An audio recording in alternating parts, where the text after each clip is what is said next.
আসসালামু আলাইকুম। Welcome back to Shila's suggestion. আজকে আবার হাজির হয়েছি নতুন একটা ভিডিও নিয়ে। আজকের ভিডিও গর্ভবতী মায়ের কুরবানি ঈদ। সর্বপ্রথমে সবাইকে জানাচ্ছি শিলাস সাজেশন চ্যানেলের পক্ষ থেকে অগ্রিম ঈদ মোবারক। করোনা মহামারীতে সবার ঈদই রঙিন হবে এমনটা নয়, আমাদের সামর্থ্য অনুযায়ী হাতটা বাড়িয়ে দেওয়া উচিত। আজকে আমরা জানাবো ঈদ উল আজাহায় বা কোরবানি ঈদে গর্ভবতী মায়েদের কিভাবে বা কি নিয়ম মেনে চলা উচিত, কি খাবে কি করবে সবকিছু। ভিডিওটা দেখুন, ভালো লাগলে চ্যানেলটিকে সাবস্ক্রাইব করতে ভুলবেন না।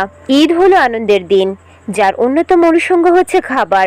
আর কোরবানি ঈদের অন্যান্য খাবারের সাথে মূল আয়োজন হলো বিভিন্ন রকমের গোশত খাওয়া, যেমন গরু, খাসি, মহিষ, এমনকি উটের গোশত। ঈদ উৎসবে সবারই মনে প্রবল ইচ্ছা থাকে বেশি বেশি করে কুরবানির গোশত খাওয়া। গোশত তো অবশ্যই খাবেন, কিন্তু খাবারের বিষয়ে চাই পরিমিত জ্ঞান, সাথে সংযম পালন, তার সাথে স্বাস্থ্য সচেতনতা। তা না হলে হিতে বিপরীত হতে পারে। একজন গর্ভবতী হিসেবে ঈদের দিন অধিক পরিমাণের গোশত খাওয়ার ফলে আপনার হজমের সমস্যা, পেট ফেঁপে থাকা, বুক জ্বালা পোড়া, বুকে ব্যথা করা, গ্যাস্ট্রিকে আক্রান্ত রোগীদের সমস্যাটা আরও বেশি হয়ে থাকে। পর্যাপ্ত পানি বা তরল খাবার গ্রহণ না করার কারণে অনেক সময় কোষ্ঠকাঠিন্যে ভুগতে পারেন। আর এই কোষ্ঠকাঠিন্য গোশত খাওয়ার ফলে দিনে দিনে বাড়তেই থাকবে। সাধারণত কুরবানির ঈদ প্রচণ্ড গরমের দিনে হয়ে থাকে। এই সময় আপনার খাবার দাবারে বিশেষ নজর দিতে হবে। সকাল, দুপুর কিংবা রাতে কি খাবেন তাই এখন তুলে ধরব। সকালের খাবার হতে হবে হালকা।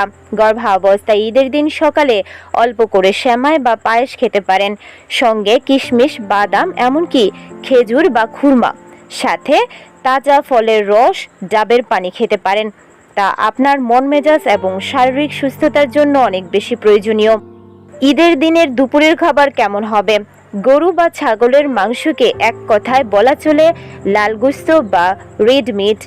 লাল গোশত প্রোটিনের সমৃদ্ধ উৎস, শরীর বৃদ্ধির সাধন, ক্ষয় পূরণ, সাথে সাথে শিশুর শরীরের গঠনে অপরিসীম ভূমিকা রাখে। তবে লাল গোশত যেমন উপকার আছে তেমনই রয়েছে অনেক বেশি ঝুঁকিও। যে সকল গর্ভবতীরা পালস বা কোষ্ঠকাঠিন্য জাতীয় রোগে ভোগেন তাদের পায়ুপথে জ্বালাপোড়া বা ব্যথা বাড়ানোর জন্য এটি দায়ী। এমনকি পায়ুপথে রক্তক্ষরণও হতে পারে। ঈদের দিন দুপুরের খাবারে তৈলাক্ত খাবার, পোলাও, বিরিয়ানি, মুরগি, খাসি বা গরুর গোশত, কাবাব, রেজালা ইত্যাদি যতটা পারা যায় কম খাবেন। 200 গ্রামের বেশি গোশত খেতে যাবেন না, মানে অতি বোঝন পরিহার করার চেষ্টা করুন। সাথে প্রচুর পরিমাণের পানি, শরবত, ফলের রস, ইসুপগুলোর ভুসি ও অন্যান্য তরল খাবার বেশি করে খাবেন।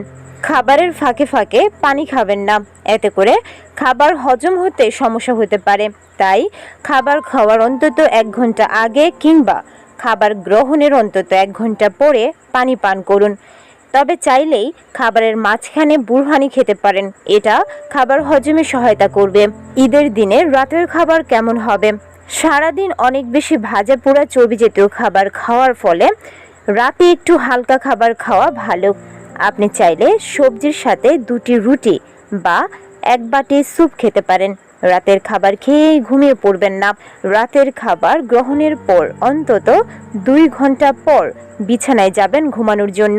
যেহেতু কুরবানির ঈদ, গোশত একটু একটু খেলে শরীরে যে খুব বেশি ক্ষতি হবে এমনটাও নয়, তবে সতর্কতা অবলম্বন করা উচিত।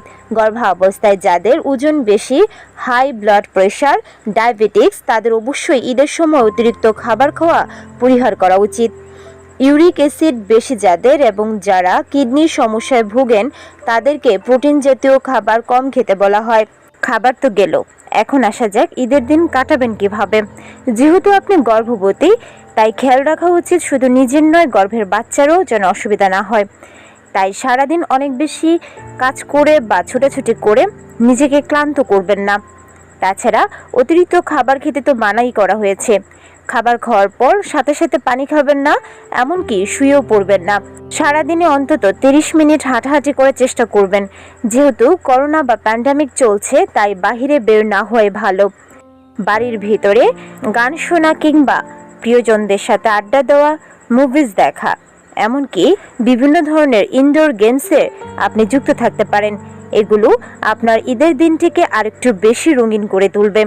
আপনিও ভালো থাকবেন, গর্ভের বাচ্চাও সুস্থ থাকবে, সঠিকভাবে বেড়ে উঠবে। আশা করছি আসছে কুরবানি ঈদ সবার জীবনে অনেক বেশি সুখ ও আনন্দ নিয়ে আসবে।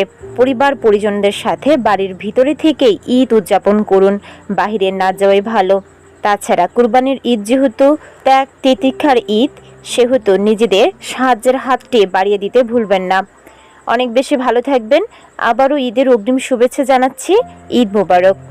ভিডিওটা ভালো লাগলে চ্যানেলটিকে সাবস্ক্রাইব করতে ভুলবেন না। আল্লাহ হাফেজ।